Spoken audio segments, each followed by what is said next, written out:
तो hello students welcome to a new video. तो देखो पिला माने षष्ठ श्रेणी प्रथम दिन प्राय पिलांकर अछि कोन साहित्य और इतिहास। साहित्य और इतिहास तो साहित्य रो क्वेश्चन अपलोड हो सारी जो माने देखि न चैनल रु देखि दबो। तो पिला माने वर्तमान आमे डिस्कशन करबा इतिहास और राजनीति विज्ञान रो क्वेश्चन आंसर श्रेणी कोन श्रेणी हमर षष्ठ क्लास बा क्लास 6। तो पिला माने देखो इतिहास और राजनीति विज्ञान षष्ठ श्रेणी तो डेरी करियानी क्वेश्चन सहित आंसर डिस्कशन करदेबा। तुम समय 2 घंटा रहियो। शिक्षार्थी नाम सहित रोल नंबर विभाग तारीख विद्यालय नाम और ब्लॉक नाम जिला लिखिदेव। मु कहूनी चलतु क्वेश्चन आंसर डिस्कशन करवा। देखो प्रति प्रश्नर मूल्य डाहाण पाखे दि जाएगी। तो पिला माने प्रथम तुमको कौन पड़ो 1 मार्किया सर्ट क्वेश्चन पड़िया तुम भल भाव क्लीयर कट आंसर दब। तो चलतु देखा। देखो प्रथम क्वेश्चन कौन देती प्रथम क्वेश्चन कौन देती कोणार्क मंदिर केउ नदी कूल निर्माण होता। तो कोणार्क मंदिर केउ नदी कूल निर्माण होता प्राची नदी ना चंद्रभागा नदी ना हमर दया नदी ना महानदी। तो कोणार्क मंदिर केउ नदी मुहाण या चंद्रभागा नदी मुहाण। तो करेक्ट आंसर कौन है ऑप्शन नंबर ग बा चंद्रभागा नदी मुहाण बा चंद्रभागा नदी। तो 2 नंबर क्वेश्चन अच्छी कौन देखा केउ जुगरे मनुष्य प्रथम कृषि कार्य आरंभ करथिला पुरातन प्रस्तर जुग ना नूतन प्रस्तर जुग ना आधुनिक जुग ना ताम्र प्रस्तर जुग। ताम्र प्रस्तर माने कौन तंबार उद्भावन सही जुगरे हेइतला बा सही मसियारू सही मसियार आरंभ होइतला। तो करेक्ट आंसर कौन है पिला माने करेक्ट आंसर है कौन ताम्र प्रस्तर जुग इज योर करेक्ट आंसर। तापर नेक्स्ट क्वेश्चन कौन देछि देखिदवा। एटा हे गला कौन ताम्र प्रस्तर जुग। नेक्स्ट क्वेश्चन कौन देछि निम्नोक्त मध्यरु केउटी जैन धर्मर त्रिरत्न को बुझा जाए। त्रिरत्न माने 3टा रत्न जैन धर्म कौन को बुझा जाए माने करेक्ट आंसर कौन है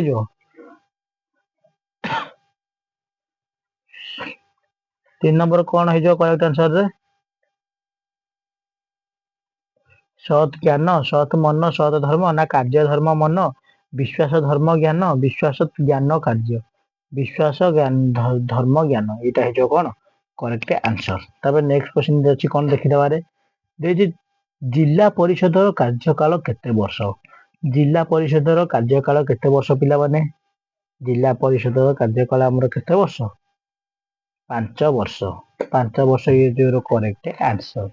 तब नेक्स्ट क्वेश्चन कौन अच्छी देखिदेबारे 10,000 रु अधिक लोक बास करुथिबा छोट सहरटी को कौन कुहा जाए पिला माने कौन कुहा जाए रे केते नंबर क्वेश्चन 5 नंबर। तो 5 नंबर करेक्ट आंसर कौन है 10,000 रु अधिका।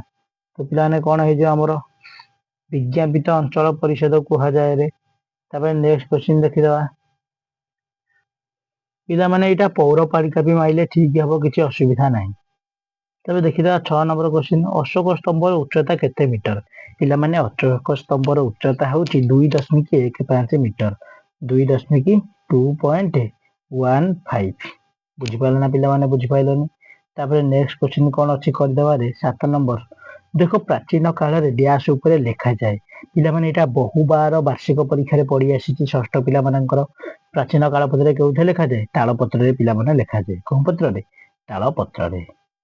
तबे देछि जुआंग जांग केते ख्रीष्टाब्द रे स्वदेश बा निज देश को फेरी थिले पिला माने केते ख्रीष्टाब्द रे ख्रीष्टपूर्व कोन 644 केते 644 पिला माने बुझी पाइल ना बुझी पाइलनी रे। तापर नेक्स्ट क्वेश्चन कोन देखिबा नगर परिक्रमा बेले ई डैश गोटी दृश्य देखि गौतम बुद्धଙ୍କ मनरे वैराग भाव सृष्टि आइला पिला माने केते गोटी हमर करेक्ट आंसर कोन 4 गोटी रे 4 गोटी जो कौन करेक्ट आंसर। तापर नेक्स्ट क्वेश्चन कौन अच्छी देखिदेवा राष्ट्र स्तर रे केंद्र सरकार और राज्य स्तर रे राज्य सरकार मान डैश गठन करथाय पिला माने किए संघीय करेक्ट आंसर कौन है जो हमर राष्ट्र संघीय सरकार रे गठन होइथाय राष्ट्र संघीय। तापर देखिदेवा 11 नंबर ठो 15 number question number 11 to question number 15 देखो 11 नंबर दिया गौतम बुद्ध हमर कौन कपिला वस्तु नगरी से परी महावीर कौ नगरी पिला माने कौ नगरी वैशाली नगरी करेक्ट आंसर यार कौन वैशाली नगर। नेक्स्ट क्वेश्चन तापर कौन अच्छी देखीदबा। क्वेश्चन नंबर 12 ख्रीष्ट पूर्व 608 रु 642 चालुक्य वंश। ताले ख्रीय 606 रु 647 कौन हो पिलामाने को वंश वर्धन वंश को वर्ष वर्धन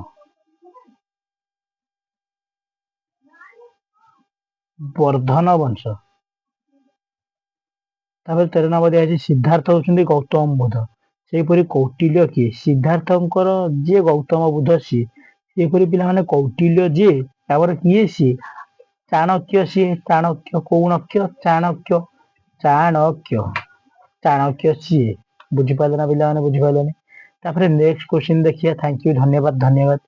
नेक्स्ट क्वेश्चन देखिए ग्राम पंचायत रो मुख्य होउछन्ती सरपंच सेहीपरि महानगर निगम रो मुख्य किए रे करेक्ट आंसर कौन है मेयर रे मेयर पिलाने बुझिपारे ना बुझिपारे बुझिपाइल रे तो जदि बुझिपाइल रे चैनल टाको शेष पर्यंत देख रे वीडियो लाइक शेयर सब्सक्राइब पिलाने निश्चित रूप से करियो एवं सांग मान सहित शेयर निश्चित रूप से करियो वीडियो भल लगी लाइक करदब तुम जहाँ डाउट कमेंट माध्यम निश्चित रूप से दर्शाइब पिलाने बुझिपारे बुझिपारे पिलाने आज कहीदे सब्सक्राइब प्लीज पिलाने सब्सक्राइब कले कौन हो तुम पाक वीडियो पहुंच पारे तुम फल तुम मैंने ही देखिए जापर परीक्षा पूर्व तुम ही रिविजन हो पारे तुम सब्सक्राइब न कर तुम खोजुव हेल्ले मो वीडियो आसोनी कि डेरिक आसो पछे तुम देखिए कह हे आगे जब देखी जाता भल होता बुझिपारे बुझिपारे सब्सक्राइब कर रखी वीडियो सागे सागे पठे तुम ही अफरे नोट कर जहाँ पढ़िया कथा पढ़ुव बुझिपारे ना बुझे तेणुक सब्सक्राइब कर दियो।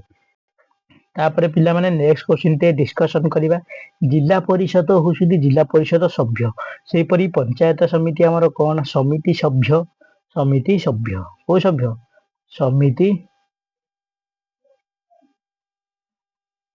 समिति सभ्य बुझिपाइले ना पिला माने बुझिपाइले आशा करूछु हम समस्त बुझिपारथबो रे। तबे देछि पुरातन प्रस्तर जुग हाथ तबे दिया कोन रेखांकित पद को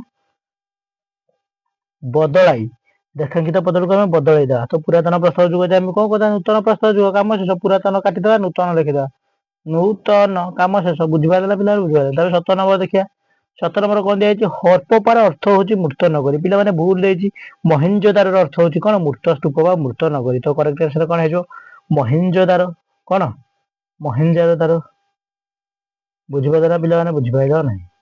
तबे नेक्स्ट क्वेश्चन कौन देदवा रक्त संपर्क सामाजिक संपर्क नु एटा है कौन रक्त संपर्क बा ब्लड रिलेशन ताकर। तापर 19 नंबर क्वेश्चन कौन अच्छी देखिदा 19 नंबर क्वेश्चन सत्यर प्रतीक धर्म अशोक केतोटी अर थाए पिलाने केतोटी 24 टी देछि करेक्ट आंसर 21 टी देछि पिलाने करेक्ट आंसर कोन 24 टी अर थाए 24 टी चक्र थाए तो बुझि पाइल ना पिलाने बुझि पाइल त 20 नंबर देखिया 21 नंबर तापर कोन दिया हिजरे 21 नंबर प्राचीन सभ्यता केउ कारण नदी कूल मानकरे गढ़ी उठी थिला पिला माने काहेकि नदी कूल मानकरे प्राचीन सभ्यता गढ़ी उठी थिला पिला माने देखो नदी कूल माटी उर्वर से कृषि कार्य भल हे एवं जलर सुविधा मिलियो बुझिपाइले ना बुझिपाइले एई दुईटा कारण कोन जलर जोटी सुविधा मिलियो एवं खाद्य प्रस्तुत होई पारे सेई जगह लोक रही आ क्या बहुत कष्ट करी बुझिपाइले ना बुझिपाइले से करे प्रश्न देछि गुप्त युग प्रसिद्ध कवि और नाट्यकार किए थिले तांकर रचना गुड़िक लेख पिला माने बढ़िया क्वेश्चन देछि पिला माने देखो एठी आंसर तुम खाता लिखा है देखो पानीर सुविधा सहित उर्वर मृत्तिका चाष अनुकूल होइथिबारु स्वास्थ्यकर जलवायु और पशुपालन निमंते सुविधा होउथिला सेथिबाई प्राचीन सभ्यता गढ़ी उठिथिला नदी कूल मानकरे। तापर क्वेश्चन टा हमें देखिदेले गुप्त युगर प्रसिद्ध कवि लेखक किए थिले कवि थिले बा नाट्यकार थिले कालिदास महापंडित तापर रचना लिखिथिले रघुवंशम कुमार संभवम मेघदूत पिलाने कालिदास आउ कौन लिखिथिले अभिज्ञान शकुंतला बढ़िया बढ़िया कालिदास लिखिथिले।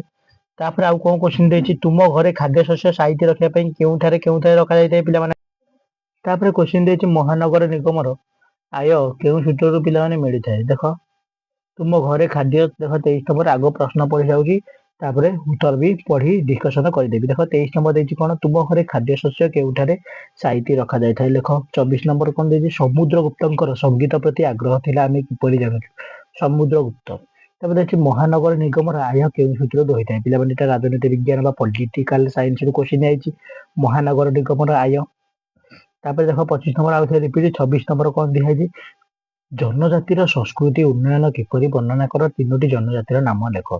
ଯେଉଁମାନେ ତିନୋଟି ଜନ୍ମଜାତି ମାନେ ସିଡିଲ୍ ଟ୍ରାଇବ୍, ଏସଟି କାଷ୍ଟ। ବୁଝିପାରିଲ ନା ବୁଝିପାରିଲନି?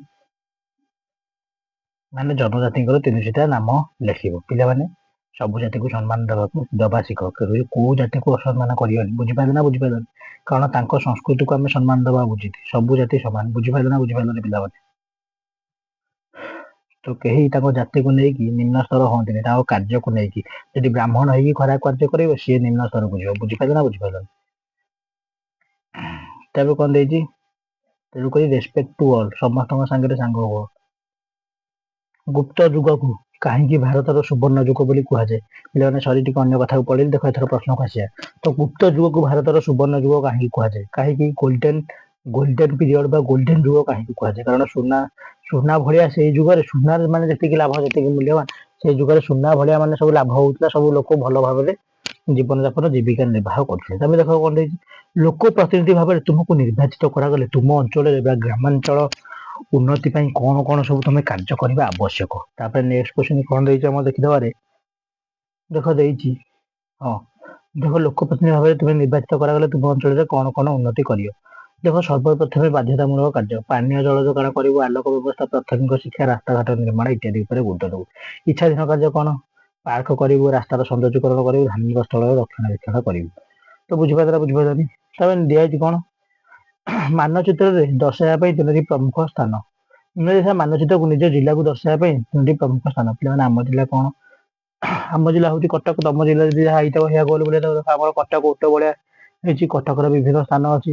କଟକରେ ଆମର କଣ କଣ ଅଛି? ଆମ ବାରବାଟୀ ଦୁର୍ଗ ଅଛି। ଆମ କଟକରେ ଆଉ କଣ ଅଛି? ତ ପୁରୀ ପ୍ରସିଦ୍ଧ, ପୁରୀରେ ଶ୍ରୀ ଜଗନ୍ନାଥଙ୍କ ମନ୍ଦିର, କୋଣାର୍କ ମନ୍ଦିର ଅଛି। ତାପରେ କୋଶ୍ଚିନ୍ ଆନ୍ସର ଦେଖିବା। ପିଲାମାନେ 21 ନମ୍ବର କହିଦେଇଥିଲି, 22 ନମ୍ବର ବି ଦେଖ କହିଦେଇଥିଲି, ତାପରେ 23 ବି କହିଥିଲି। ତୁମ ଘରେ ଖାଦ୍ୟ ଶସ୍ୟ କେଉଁଠାରେ ରଖାଯାଏ? ଦେଖ ଆମ ଘର ଖାଦ୍ୟ ଶସ୍ୟ ଘରର ଶସ୍ୟାଗାର, ମାଟି ପାତ୍ର ଇତ୍ୟାଦି ସବୁଥିରେ ସାଇତି ରଖାଯାଏ। ବୁଝିପାରିଲ ନା ପିଲାମାନେ ବୁଝିପାରିଲ? ଆଉ ସବୁ ଡୋଲି ସେତେବେଳେ ଥାଏ, ଘରର ଅମାର ଅଛି, ଡୋଲି ଅଛି ବା କୋଠି ଘର ଗୋଟେ ଥିଲା, ସେଥିରେ ସାଇତି ରଖାଯାଏ। ତ ଦେଖ ଦେଇଛି ମହାନଗର ନିଗମର ଆୟ କେଉଁ କ୍ଷେତ୍ରରେ? ପିଲା ଦେଖ ଏଇଟା ମୁଁ ଡିସ୍କସନ କରିଥିଲି। ସମୁଦ୍ରଗୁପ୍ତଙ୍କ ପ୍ରତି ଆଗ୍ରହ, ସଙ୍ଗୀତର ଆଗ୍ରହ। ପିଲାମାନେ ଦେଖ ସମୁଦ୍ରଗୁପ୍ତଙ୍କ ଦ୍ୱାରା ପ୍ରଚଳିତ ମୁଦ୍ରାରେ ଏକ ପାର୍ଶ୍ୱରେ ଗୋଟେ ବୀଣା ସଦୃଶ ଚିହ୍ନ ଥିଲା। ବୀଣା ହଉଛି ଗୋଟେ ବାଦ୍ୟ ଯନ୍ତ୍ର।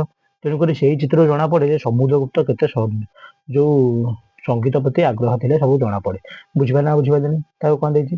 ମହାନଗର ନିଗମର ଆୟ କେଉଁ ସବୁ ସୂତ୍ରରୁ ମିଳିଥାଏ? ପିଲାମାନେ କୋଉ ସୂତ୍ର? ଫାର୍ଷ୍ଟ ହଉଛି ଟିକସରୁ ଆୟ। ଟିକସ ଆଦାୟ କରି ସେ ଆୟ ସଂଗ୍ରହ କରି ଯାନବାହନ ଓ ବିଭିନ୍ନ ପ୍ରଚାର ମାନଙ୍କ ଉପରୁ, କିମ୍ବା ଆଉ ଗୋଟେ କଣ ହଉଛି ଅଣଟିକସ ଆୟ। କଣ? ଲାଇସେନ୍ସ କରିକି ବା କାର ଲାଇସେନ୍ସ, ବିଭିନ୍ନ ଲାଇସେନ୍ସ। ତାପରେ ଲାଭଜନକ ବ୍ୟବସାୟ, ଗୋପାଳନ, କୁକୁଡ଼ା କେନ୍ଦ୍ର ଇତ୍ୟାଦି। ତ ବୁଝିପାରିଲ ବୁଝିପାରିଲ? ଜନଜାତିକୁ କାହିଁକି ସବୁ ଜନଜାତିଙ୍କର ସଂସ୍କୃତିକୁ କିଭଳି ଭାବରେ ବର୍ଣ୍ଣନା କରାଯାଇଛି? ତାଙ୍କର ନୃତ୍ୟ, ନାଚ, ପର୍ବପର୍ବାଣୀ ସବୁ, ତାଙ୍କର ଶିକ୍ଷା, ତାଙ୍କର ସ୍ୱାସ୍ଥ୍ୟ ଇତ୍ୟାଦି, ତାଙ୍କର ରୋଜଗାରର ଆଦି ସବୁ ବଣ୍ଟା ହୋଇଥାଏ ସାନ୍ତାଳ କନ୍ଧ ତିନିଟାକ ଜନଜାତି। ପିଲାମାନେ କ୍ଲିୟର କଟ ଲେଖିଦବ। ତା ଦେଖିଦେଇଛି ଗୁପ୍ତ ଯୁଗକୁ ଭାରତର କାହିଁକି ଗୋଲ୍ଡେନ ପିରିୟଡ ବା ସୁବର୍ଣ୍ଣ ଯୁଗ ବୋଲି କୁହାଯାଏ? କାରଣ କାହିଁକି? ଏହି ସମୟରେ କଳା, ସାହିତ୍ୟ, ବିଜ୍ଞାନ, ସଂସ୍କୃତି, ଧାତୁ ବିଦ୍ୟା ବିଭିନ୍ନର ଗୁପ୍ତ ଯୁଗକୁ ବିଭିନ୍ନର ବିଶେଷଣ, ବିଭିନ୍ନ ବିଦ୍ୟାର ବିଶେଷଣ ବା ବିଭିନ୍ନ ବିଦ୍ୟାର ବିଶେଷତ୍ୱ ବା ଉନ୍ନତି ହୋଇପାରିଥିଲା। ବୁଝିପାରିଲ ନା ବୁଝିପାରିଲନି? ସେଥିପାଇଁ ଗୁପ୍ତ ଯୁଗ କଣ କୁହାଯାଏ? Golden period. କଳା, ବିଜ୍ଞାନ, ସାହିତ୍ୟ, ସଂସ୍କୃତି। ଦେଖ ଦେଇଛି ଲୋକ ପ୍ରତିନିଧି ଭାବରେ ତୁମକୁ ନିର୍ବାଚିତ କରାଗଲେ ତୁମ ଅଞ୍ଚଳରେ କଣ କରିବ? ସର୍ବପ୍ରଥମେ ବାଧ୍ୟତାମୂଳକ କାର୍ଯ୍ୟ କରିବା, ପାନୀୟ ଜଳ। ପିଲାମାନେ ଏଇଟା ଆଲୋଚନା କରିଥିଲି। ଫାଷ୍ଟ ବାଧ୍ୟତାମୂଳକ କାର୍ଯ୍ୟ କରିବା, ତାପରେ ଇଚ୍ଛାଧୀନ କାର୍ଯ୍ୟ ଗୁଡ଼ିକ କରିବା। ଦେଖ ତମେ ଚାହିଁଲେ ଗୋଟେ ଗୋଟେ ସ୍କ୍ରିନଶଟ ନେଇପାରିବ ବା ରଫରେ ପ୍ରାକ୍ଟିସ କରିଦେଇକି ଯିବ। ପିଲାମାନେ ଭିଡ଼ିଓ ଯୋଉମାନେ ଶେଷ ପର୍ଯ୍ୟନ୍ତ ଦେଖିଲେ ଅଶେଷ ଧନ୍ୟବାଦ। ଭିଡ଼ିଓ ସଦାବେଳେ ଶେଷ ପର୍ଯ୍ୟନ୍ତ ଦେଖିବାକୁ ଚେଷ୍ଟା କରିବ, କେହି ଅଧାରୁ ସ୍କିପ୍ କରିବନି। ପିଲାମାନେ ଆଉ ଗୋଟେ କ୍ୱେଶ୍ଚିନ୍ ଅଛି, ସେ ଲେଖିଦେଲା ମୟୂରଭଞ୍ଜ, ସମ୍ବଲପୁର, ପୁରୀ ତିନିଟାକ ଦର୍ଶେଇ ଦେଲା। ଆଉ ବୁଝିପାରିଲ ନା ବୁଝିପାରିଲନି? ମାନେ ଏଥିମଧ୍ୟରେ ତମ କ୍ୱେଶ୍ଚିନ୍ ଆନ୍ସରଟି ସରିଯାଇଛି। ଭିଡ଼ିଓକୁ ଯୋଉମାନେ ଶେଷ ପର୍ଯ୍ୟନ୍ତ ଦେଖିଲେ ଅଶେଷ ଅଶେଷ ଧନ୍ୟବାଦ କହି ରଖୁଛି। ପରୀକ୍ଷା ପୂର୍ବରୁ ନିଶ୍ଚିତ ରୂପରେ ପଢିକି ଯାଅ ପିଲାମାନେ, ପ୍ରାକ୍ଟିସ କରିଦେଇକି ଯାଅ। ବୁଝିପାରିଲ ନା ବୁଝିପାରିଲନି? ଥ୍ୟାଙ୍କ ୟୁ ପିଲାମାନେ, ଦେଖା ହବା ଆଉ ଗୋଟେ ଭିଡ଼ିଓରେ। ରହୁଛି। ଜୟ ଜଗନ୍ନାଥ, ଜୟ ସୀତାରାମ। ପିଲାମାନେ ତମର ଆଉ ଯାହା ଡାଉଟ୍ ଅଛି କମେଣ୍ଟ ମାଧ୍ୟମରେ ନିଶ୍ଚିତ ରୂପରେ ଜଣାଇବ।